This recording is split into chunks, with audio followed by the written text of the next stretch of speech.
Hello everyone, welcome back to my channel. So friends, आज के video में हम बात करने वाले हैं HMPV वायरस के बारे में।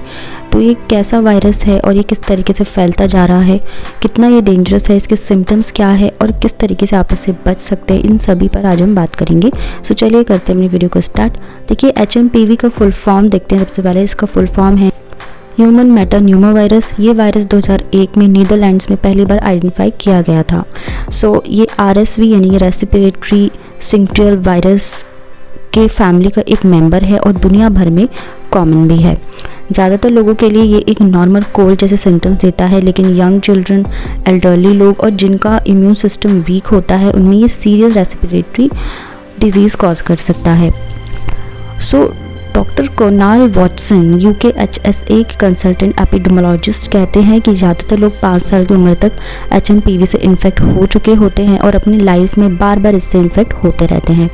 सिम्टम्स की बात करते हैं। Common symptoms cold, cough, fever, nasal congestion और shortness of breath. Several cases bronchitis या निमोनिया डेवलप हो सकती है जो अपर और लोअर रेस्पिरेटरी इन्फेक्शंस कॉज करते हैं।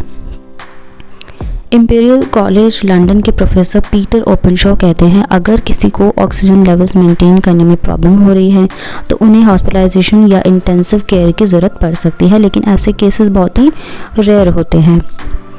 इन्फेक्शन के बाद सिम्टम 3 से 6 दिन में डेवलप होते हैं और ड्यूरेशन वेरी कर सकता है।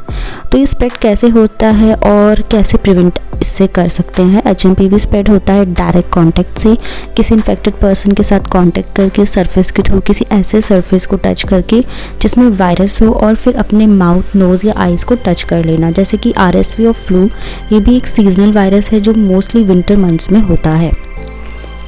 प्रिवेंशन टिल हाथ धोना रेगुलरली और थ्रूली। अगर आप या दूसरे लोग बीमार हैं तो क्लोज कांटेक्ट अवॉइड करना चाहिए। कफ्स और स्नीजेस को टिश्यूज़ में कैप्चर करें और टिश्यू तुरंत डिस्पोज कर दें। अगर बाहर जाना ज़रूरी हो और सिम्टम्स हो तो फेस मास्क ज़रूर पहनें। तो कंसर्न क्यों है? दिसंबर के एंड में चाइना की डिजीज़ कंट्रोल अथॉरिटी ने वार्न किया था कि रेस्पिरेटरी डिजीज़ का राइज एक्सपेक्टेड है विंटर और स्प्रिंग के दौरान। 16 to 22 दिसंबर के डेटा के हिसाब से एक्यूरेट रेस्पिरेटरी डिजीज़ का ट्रेंड ऊपर जा रहा था और नॉर्दर्न प्रोविंसेस में 14 ईयर्स से कम उम्र के बच्चों में HMPV केसेस स्पाइक हो रहे थे। सोशल मीडिया पर हॉस्पिटल्स के क्राउडेड फोटोज़ और लोग मास्क पहने हुए दिखने के बाद कुछ लोगों को लगने लगा कि एक नए पैंडेमिक का रिस्क हो सकता है, लेकिन एक्सपर्ट्स का कहना है कि प्रिवेंशन मेथड्स जैसे कि हैंड वॉशिंग और आइसोलेशन सबसे ज़्यादा इफेक्टिव हैं। पैनिकिंग की ज़रूरत नहीं है, बट विजिलेंट रहना ज़रूरी है।